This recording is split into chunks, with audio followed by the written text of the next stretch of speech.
Défi j'envoie, jour 9. La contrainte du jour, c'est de faire un épisode de 3 minutes. Il n'est pas précisé si c'est avec ou sans le jingle, alors on va dire que ça me laisse une petite marge de manœuvre.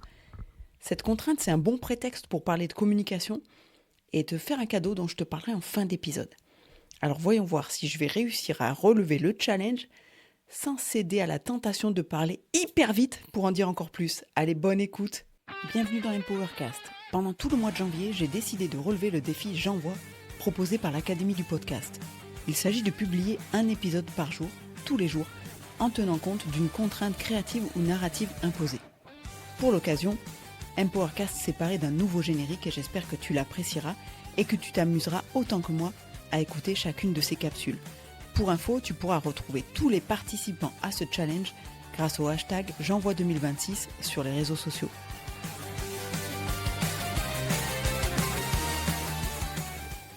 Tu sais, ce moment précis, celui où tu ouvres LinkedIn, Instagram et où tu te dis « Bon, qu'est-ce que je vais publier aujourd'hui ?»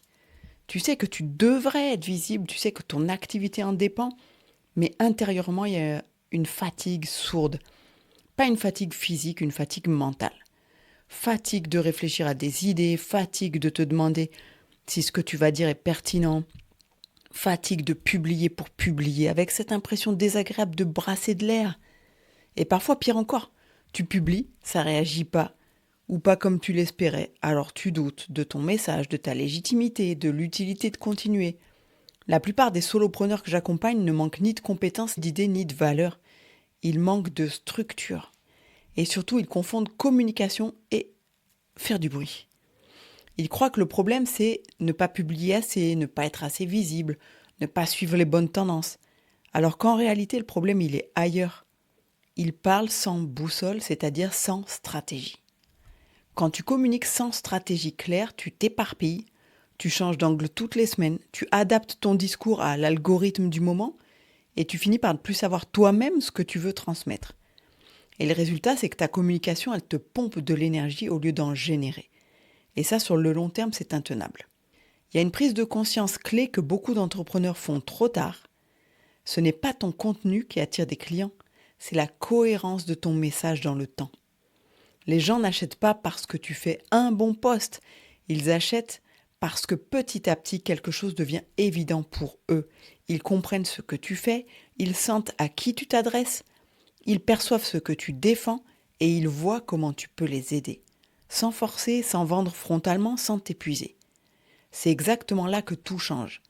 Quand tu passes d'une communication réactive à une communication intentionnelle, quand tu arrêtes de te demander « Qu'est-ce que je vais bien pouvoir dire aujourd'hui ?»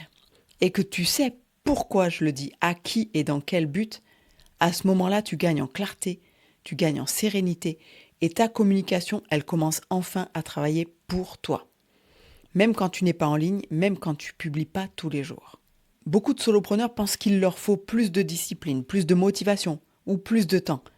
La réalité, elle est beaucoup plus simple et probablement plus exigeante aussi. Il leur faut un cadre. Un cadre qui leur permet de savoir quoi dire, quand le dire et surtout ce qu'ils n'ont plus besoin de dire.